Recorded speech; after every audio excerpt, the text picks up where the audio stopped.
So how should we react to the assassination attempt of former President Trump?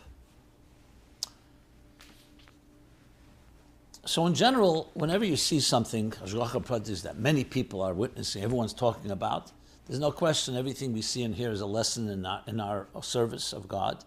So this is clearly also a lesson. And you think of it, the centimeter, literally, as I mentioned, had President Trump just been in a different position a second before, a second after, God forbid, who knows what would have happened. You can see it in the images and the pictures, everyone's pointing it out. One said it's the hand of God. And this is just for the record, this is not a political conversation of whether we're pro-Trump or anti-Trump, pro-Biden or anti-Biden, etc., etc. I would say exactly the same thing if, God forbid, the same thing happened to President Biden. So you see how life is run by higher forces. Literally, I mean, we're talking about everything was there for a total assassination, God forbid. So that's number one, to appreciate the miracles in our lives. All miracles, no matter who they are and what form, especially when it's so public. And of course, being that we're talking about a candidate for president of the United States, a leader, and we know Leiv Melachim V'Sarim B'Yad Hashem, the heart of leaders, of kings, is in the hands of God. So we can learn lessons from that as well. Again, this is not an endorsement, non-endorsement, just a lesson about the picture that we look at our leaders and we hope that they live up to what God wants of them. And God does watch over them. So where do we derive direct lessons? We could obviously come up with our own ideas. So we look for a precedent, and there's indeed a precedent. The month of March in 1981, there was an attempted assassination of President Ronald Reagan. At the time, the President Reagan had written a letter of the Rebbe upon his birthday. It was right around Yud Aleph Nisan time that year. And the Rebbe wrote back a letter to him and also spoke about the event, the shooting, in the Farbrengen of Yud Aleph Nisan that year. The date was March 15th. The letter of the Rebbe is dated, April. I said March, my mistake, April. April 15th. And the letter is dated April 16th, the Yud Beis Nisan. So I just want to read an excerpt of the letter and give over a summary of what the Rebbe said in the Farbrengen. In the letter, the Rebbe writes, just going over key lines. Thank you very much, dear Mr. President, for your good wishes on the occasion of my birthday. As I noted in my remarks at the annual celebration last night, the Rebbe is referring to his Sikha, Yud Aleph Nisan, and I will review some of that shortly. Your kind and thoughtful congratulatory message is doubly reassuring. While all of us are still under the impact of the recent trying days for you and the nation in connection with the demented attempt on your life, heaven forfend, it is remarkable and most gratifying that the President has been able to give personal attention also to matters which under the circumstances might have justifiably been postponed or overlooked. Meaning writing to the Rebbe's letter. Your message, particularly in reference to the importance of emphasizing moral and ethical values in education, is as meaningful as it is timely. It is heartening to know that you, Mr. President, and your administration are committed to upgrading the education of all citizens of this country. Please be assured that we, in the Chabad Lubavitch movement, along with all good citizens of this country, continue to pray for your rapid and complete recovery and for your robust health consistently thereafter so that you can carry out the awesome responsibilities of the President of this great and leading nation in the world. In keeping with our basic belief that everything is divine providence, how much more so being elected to the highest office in the land, we're convinced that God has endowed you with the capabilities and strength to carry out your God-given responsibilities in the fullest measure with joy and gladness of heart. And then the Rebbe concludes, there's no better way in which I can reciprocate your good wishes than by reiterating the divine promise to our patriarch Abraham, I will bless them that bless thee. May you and the First Lady and all your family be blessed with all good from the source of all blessings.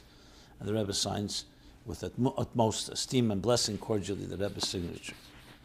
In the Sikha of Yud Aleph Nisan, the night before this letter, as the Rebbe refers to it, the Rebbe speaks very directly about this event and says, since it's happened, everything is divine providence. And the Rebbe says there are two ways to solve a problem. One way is once there's a problem, you figure out ways to remedy it. The person that's not well, you send them to hospital. The person is doing something criminal, you send them to prison. But there's another way, that preventive medicine. You do things that preempt all these issues. And the Rebbe said, how do you preempt it? So we have that this very country, the United States, is built on the principles, as so many other free countries, that we call Anochi Hashem Elokecha, the 10 Commandments, 7 Noahide laws. That's all built on, I am your God. And when you have a God, then that establishes an authority that we're accountable to, an eye that sees and an ear that hears. That preempts so many of our problems, that there shouldn't be Lo Signev and Lo Sirtzach, which comes in the later commandments.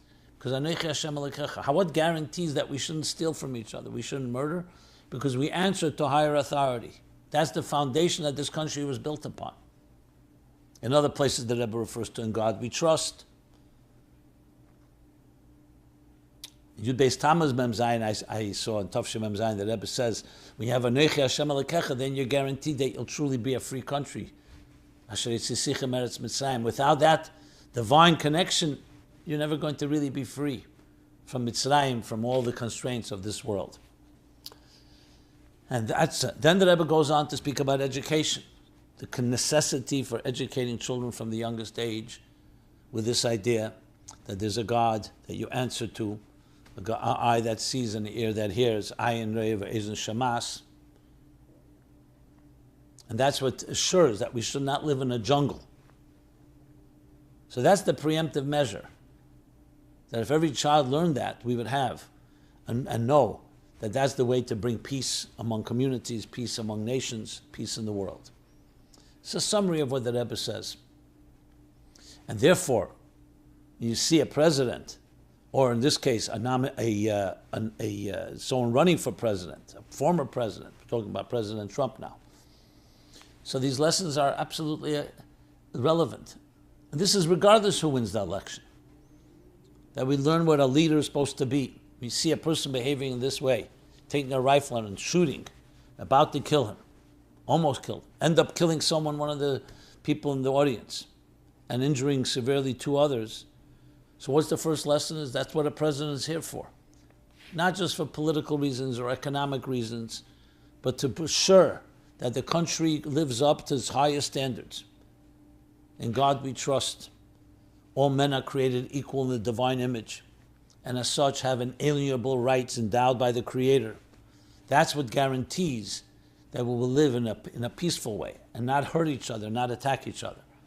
Behavior of this nature, violence, murder, is all a result of there's no accountability. And if you look around the country today, we talk about academic world. It's a joke. Academics. We all know what academics are if you don't have an accountability to a higher authority. We've seen it already in Germany. Not comparing necessarily, but the point is there's a foundation of faith that is the basis of all decent societies and civil societies. So that is a very clear lesson that we learn from the events that just happened. And reminding us that this country is going off the rails. And we need to have exactly that. Now, why President Biden and former President Trump, the two candidates, why they are not coming out making this declaration? I hope they do. That's what they should be declaring. And all leaders of the world. Not just let's get rid of guns. Obviously you have to do everything. The first approach is to deal with things, a remedy after the fact. But most importantly, the preemptive. To instill and inculcate in our children, inculcate in our education systems, that respect and authority of a higher good, of a higher calling, and that we're all accountable equally. And your behavior has to answer to someone that the eye that sees and the ear that hears. That there is Anochi Hashem Elokecha, that there's a divine authority. And this is not about particular religion. This is a universal principle for all people and the foundation of all civilization. And as the Rebbe emphasized in that Sikh Yud Aleph Nissen, to have a moment of silence where children are made aware, all within the boundaries of separation of church and state. A universal principle that we are accountable, that we have to answer. And that's the foundation of all morality. So we can talk and elaborate on it, but that's the key point. So how did the Rebbe respond to the attempt against President Reagan in 1981? As I said, in the letter that he wrote, and in that Sikha, and a number of other Sikhs that he discussed it as well. What does it teach us about the state of today's society and education? It teaches us that there's a lot to be desired. When you see, God forbid, school shootings in schools and environments, like I said before, academic institutions where there's violence, you know there's something fundamentally wrong. It's one thing, there's a war zone. Even wars should also be prevented in this approach. But especially when you see it in places where they're children, where they're innocent people. Here there's a gathering where they're coming together in a peaceful way. So that tells you there's a real problem going on. So it's a wake-up call. Talk about Yisbaru v'yislabna advarim. Because on one hand, we do have so many of the blessings of our lives. We do have the freedoms.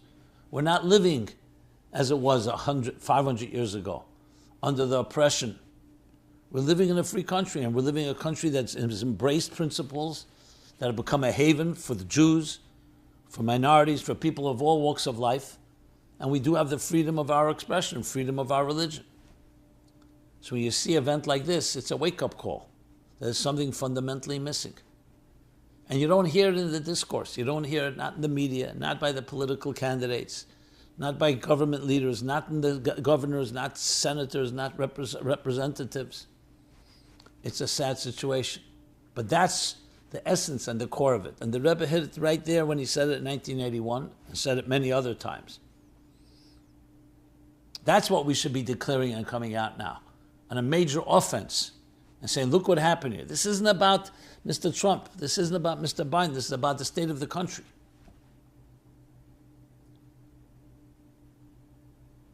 And what we should be expecting from a president, what we should be expecting from our elected leaders.